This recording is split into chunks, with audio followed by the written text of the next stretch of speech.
Hi there, everyone. I trust you're keeping well and safe and open to and watchful to all that God is seeking to do in your life and through your life as a light to others. We've been looking at the Lord's Prayer in these days of COVID-19, and now we're into the second week of Easter. And we would be looking at that again today, but I've been just arrested in my thoughts and my heart and my attention to another matter that I want to just consider together with you today.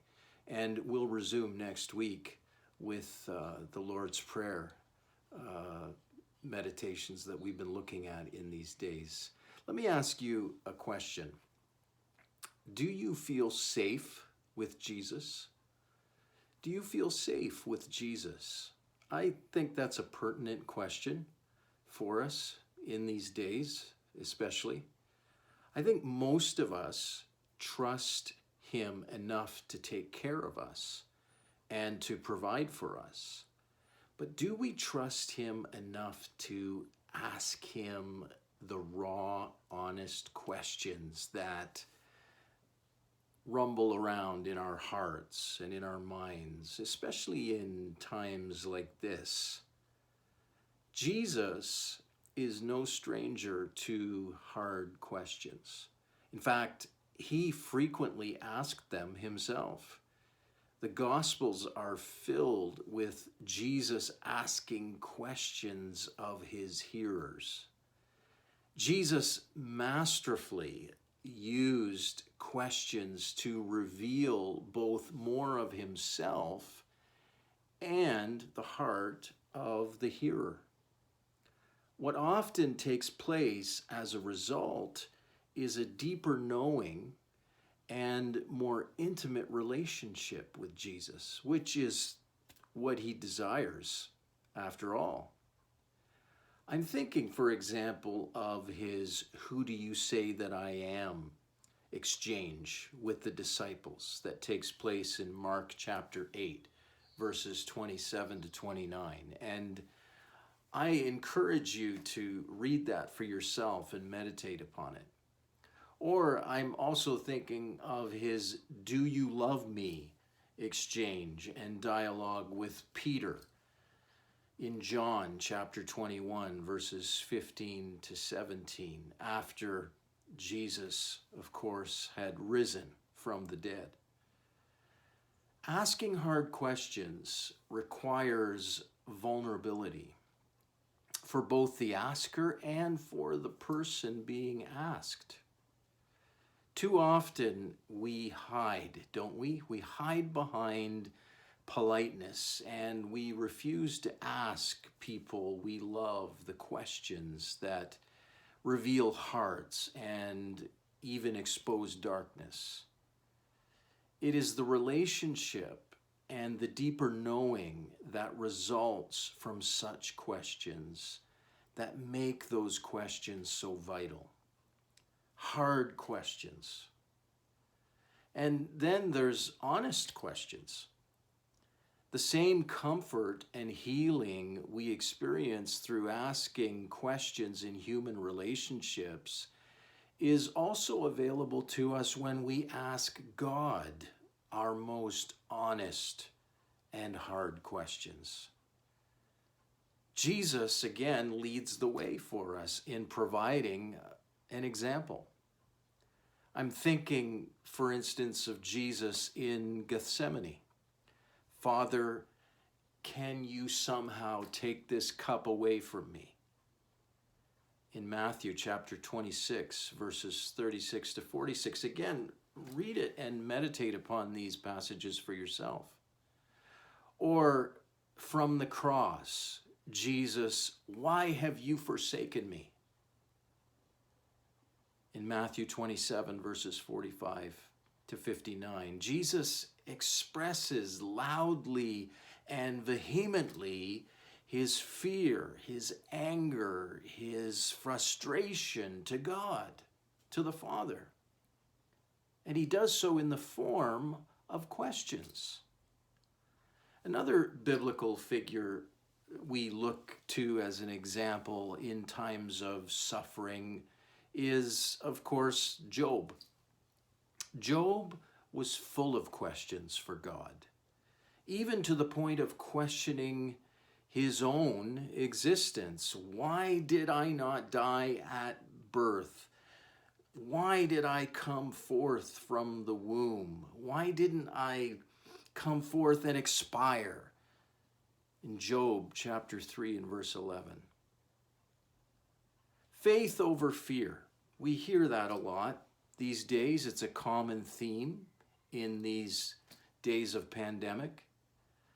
But what if expressing fear to God in prayer is, in fact, an act of faith? Doing so demonstrates that we have faith that God is caring and compassionate toward us in our suffering, in our struggle, in our anxiety. It shows that we have faith that he will not reject or condemn us simply for being afraid. He can handle our fear. He can handle our questions. We wouldn't express our fears to God if we didn't have faith that our cries for help will move him to action on our behalf. Let me offer a better alternative than this common faith over fear statement we hear these days. Courage overcomes fear. Courage overcomes fear. Well, what fuels our courage? Divine promise and divine purpose. God established high promise over our lives, high promise over humankind, his created ones. Our vocation as his children is to be God's people of the kingdom. And of course, that's very much related to our Lord's Prayer considerations in these days. Our vocation is to be people of God's kingdom. And as we considered even last week in our message together virtually, we are living sanctuaries of his presence. We are the temple of the Lord. And as such, we are God's image bearers, reflecting God to the world. Imago Dei, image bearers. We bear his image as people of the kingdom, as living sanctuaries of the Lord, as the temple of the Lord, together as his people. Our example demonstrates to people who God is. We are reflecting God to the world as his image bearers. Here's the question: what image of him are we reflecting? An angry God? A distant, indifferent, and apathetic God? Or a God who wants to meet us in our struggle, meet us in our pain, meet us in our suffering? A God who wants us to cast our burdens, cast our cares, cast our anxieties on him because he cares for us.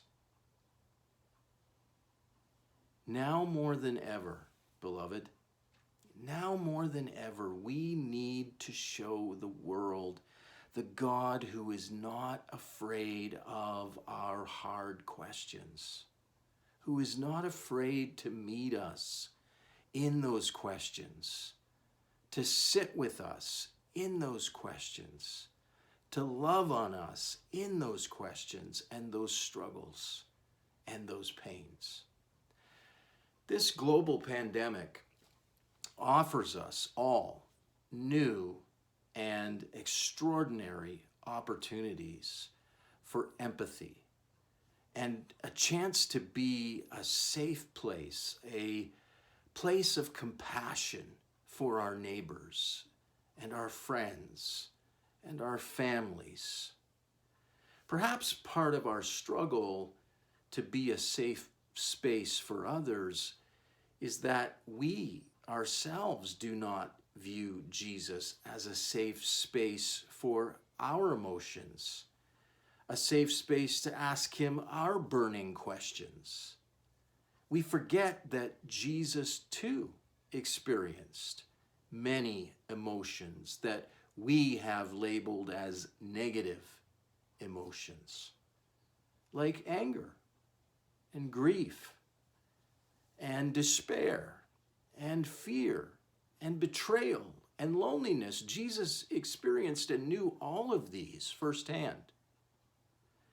We must remember that there is no sin or shame in experiencing these negative emotions. It's part of being truly human. They are, in fact, essential to our journey. They are the birthplace of our questions and the beginning of our new creation, healing and wholeness in Jesus. What does Jesus expect of his church during this time of crisis? There's a good question. We do not need to have all the answers, but we should certainly embrace the questions. I don't have all the answers. We don't need to have all the answers, but we should be willing to face and embrace the questions. Honest questions are the keys to unlocking the safe spaces that we're all longing for. Boldly, let's let King Jesus enter the space of our anger, of our grief, of our fear, of our loneliness, of our anxiety, and experience a dimension of him we may have never known before. In doing that, find the safety and the comfort we have been searching for in being known fully and still accepted and loved by King Jesus, the one who knows us best and loves us most. Then, King Jesus helping us, let's use that knowledge and that revelation that we gain to then authentically reflect him to the world, and in so doing to be a safe space for others. Be filled with his Spirit, friends, in these days. God bless you.